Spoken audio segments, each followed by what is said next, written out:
It's hard to believe we're already on episode 32 of this nickel hunt and album fill series. This is boxes number 48 and 49. Praying that we'll find something for the album this hunt.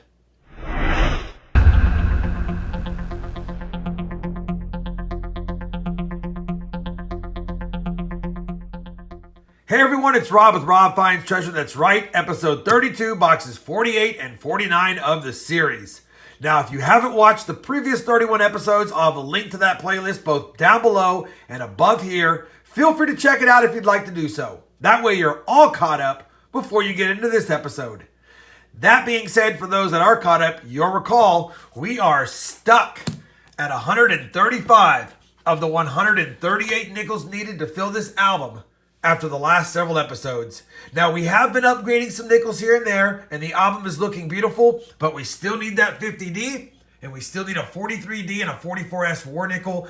These will be tough because they're harder to get war nickel dates, and you got to have war nickels inside the boxes to even see if you get one of those. On top of that, the key date 50D only had 2.6 million minted. That's a tough one. I think I've only found 2 or 3 of these lifetime in all the boxes I've hunted. But you never know. It could be sitting in one of these 2 boxes. Now, as is customary, I've already popped the top of the 1 nickel box I needed to make sure it was circulated, and it is. And we do have some oldies at least showing, but no enders that are silver, buffaloes, things like that. Now, I didn't need to pop the top of this box because it has the holes in the bottom and I saw they were circulated. And I'm actually excited about this hunt because it's been a while since I had 2 fully circulated nickel boxes, at least for what I can tell on that one as well. You guys know the drill. We're going to start cracking rolls and I will bring you in on my first find. And as a quick reminder, I will be using my nickel coin hunt mat. And if you'd like one of those, I have a link to it down below. And I'll even throw a link to it up here as well. Also, I'm not going to be showing any of the 50s finds unless, of course, it's the 50D or any of the semi-key dates in the 50s. All right. I'll bring you in when we find something. Our first 40s find of the box comes in roll number 4, and it is a 42. I already saw the reverse because I knew it looked old and chewed up. It's a 42 non-silver and no mint mark, so it's Philadelphia. Can't even check for the D over horizontal D. Pretty ugly. We don't need it, luckily. But it's our first 40s find to go along with one from the 50s. Roll 16 had an old ender, and when I flipped it around, it is an older ender. 1941, Denver. Oldest of the box. We're on roll 25, and I want to apologize because I missed an ender. Roll 25 had on the bottom side an ugly coin, and I didn't even see that there was a Philadelphia mint mark. When I flipped it and saw it was a 42 and it looked silver-like, I flipped it again, and it was a Philadelphia. This was an end coin. We missed it. 1942p, silver war nickel. Not one we need for the album, but one for the jar. Hopefully that's a good sign of more silver to come. I'll take it. Third from the 40s to go along with 5 from the 50s. Not that bad of a box yet. Roll 27 has a find. It's from the 50s, but it's a hold 1959. Don't see those too often. Anyway, just wanted to show you that. Roll 29, and we have found the oldest nickel of the box, and I almost missed it because of the damage. I almost called it a 59, but I looked a little closer and saw that it's a 1939. Figured I'd flip it to see if it's a key date. And it's not. There is no mint mark, but we'll check it for any of the doubling on the reverse. And it would be on Monticello and 5 cents. And there is damage, of course, but I don't see any doubling either. Another 1939 Philadelphia found during the series. Not one we need in this condition. And nothing special because of no doubling. Roll number 30. Another 40s find. A 1946 Philadelphia. Not the Henning nickel.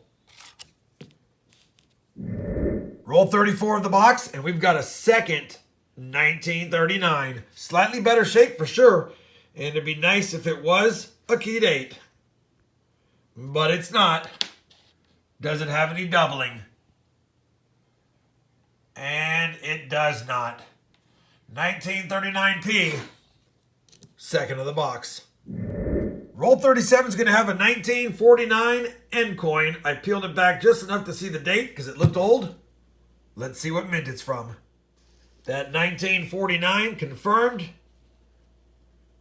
I think, is just the Philadelphia. And it is. 1949 Philly. We'll take it. Roll 41. A 1941. Minted. And I think San Francisco. It is. It's not a better date. I just like seeing older Jefferson Nickels from San Francisco in my boxes. Well, box 48 is completed. Wasn't a bad box. 8 from the 50s, 6 from the 40s, including the 42p war nickel, and 2 1939ps. We also grabbed a 2009 Denver in terrible shape. I'll probably toss it back in that condition.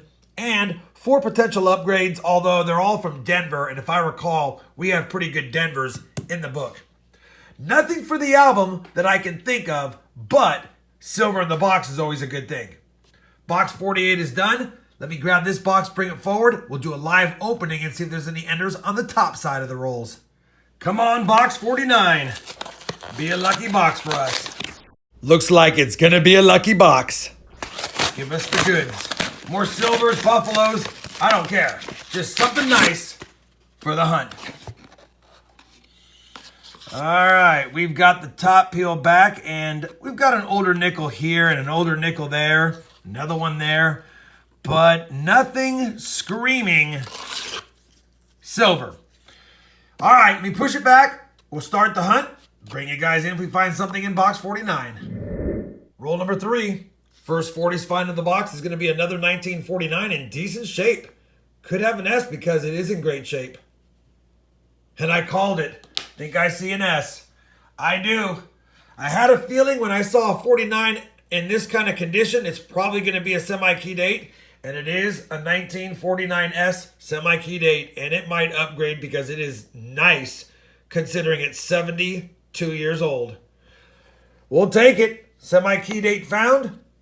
Early on, box 49. Roll 5, second to the last coin. A 1940 Philadelphia. Roll 14, another 1941 nickel. From San Francisco, I believe, as well. It is. Can't get mad at that. Roll 15, 1940 Philadelphia. Roll 20, another 1940. This time, San Francisco. Same roll, and I didn't see it before, but as I flattened them down, pulled them forward, we've got my favorite find, and it looks like a dandy of a buffalo nickel. Probably in the late 30s or the mid 30s. Let's take a peek if it has a date. And it does. 1936, beautiful buffalo nickel. Please have a mint mark. And it doesn't. But either way, that's in pretty nice shape, probably in the XF range, and I'll take that all day. 1936, Philadelphia, beautiful buffalo nickel, found in the box with a war nickel from the last box. The reason why I wanted that 1936 buffalo to have a mint mark is because if it had a Denver mint mark, we could check it for both the double die obverse, the double die reverse. We could have also checked it for the 3.5 legs varieties. We could have checked it for the over mint mark or RPM, also from 36D. But it didn't have a mint mark, so we couldn't check any of that this time. Roll number 30, and I think we're going to have a second war nickel. I noticed the second coin down when I peeled the wrapper off, looked war nickel-like on the edge, and it looks war nickel-like from that angle. Hopefully it's a 43D or a 44S, but let's see what the mint mark is first. And it is an S mint mark. We just need a 44S for war nickels with an S mint mark. And we got it.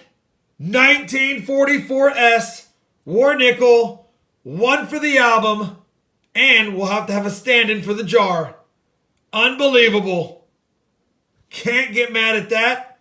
1944S war nickel found. Second of the hunt, and all we need is a proof of E-nickel or variety, or key date, and we'd have the trifecta for this box. I'm excited. That's a lot of talking. Let's get back to the hunt. I'll take it. Roll 33. Back on the 40s finds. 1941 Philadelphia. Roll 35. Another 1949. Minted in Denver. So we get to check it for that D over S. And a little bit of grime around the mint mark, but I don't see the D over S. Still, I think we have 49P, D, and S. We got the whole 49 set in that box. Too bad we don't need any of them, although the 49S should upgrade. Roll 47, and I thought I saw a war nickel edge. I flattened them out, and it's looking war nickel-like again. If this is a 43D, I'm going to lose it. And it's a Philadelphia. So we're not going to get the final war nickel we needed, but we have a third one out of the two boxes.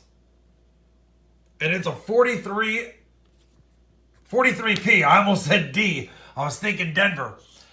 And let's take a look and see if it's a 3 over 2. Does have something going on there, but that's not the angle that it's supposed to be at. And does it have the doubled eye? Looks like just some damage. A scratch on the nose and the eye. I don't see the doubled eye, and I don't see the 3 over 2. But another 43P for the jar, and we'll see if it upgrades the album. Well, this box is going to have the trifecta because hunting through this roll, and we got a proof. Matter of fact, this box has a 49S, 2 war nickels, a buffalo, and now a proof. Almost hit the cycle if we could just go ahead and grab a V nickel. Can't get mad at that. 1992 S, proof nickel in the box. Love it. Well, box 49 had to come to an end, and I'm kind of sad because it was a great box. For the 2-box hunt, we got 17 nickels in the 50s. We got 12 in the 40s, including the 3 war nickels and the 49S semi-key date. We got 2 Jefferson Nickels in the 30s, both 39P. We got that 36P Buffalo nickel in fantastic shape. We scored ourselves a proof nickel, 1992S. And to top it off, we did snag another 2009 Denver, maybe for the collection.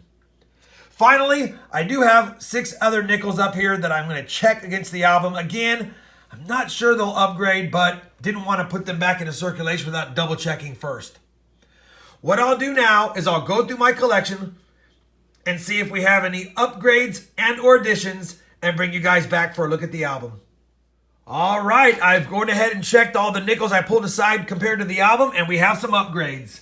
We are going to be upgrading this 1995P. There's some scratches on the one behind it, so it's a better upgrade for sure. We're going to upgrade the 1982D. Definitely an upgrade, and it looks beautiful. We actually are able to upgrade a 57 Denver. I remember I had a 58 and a 57P that were nice, and even though the 57D that I have in the book's nice, it's hard to argue the luster on that one. So we'll be upgrading that one as well. So that'll make 3 upgrades, and then of course, the 44S will fill a spot. Let me plug them in, give you some final thoughts, and a final look at the album. All right, we've got them all plugged in except for one. Figured I would do this live with you guys. Makes it a little more fun and satisfying to see it go in. Boom. 136 of the 138 nickels are done through 49 boxes. The toughest war nickel and the toughest regular business strike Jefferson nickel are the only ones left. I think what I'll also do is take out this 09 here and plug in that proof that we have. Where is it at? Right there, just to add it to the book. Hopefully you guys enjoyed this nickel hunt and album fill episode number 32. If you did, I'd appreciate a thumbs up. And as always, everyone, happy hunting and thanks for watching.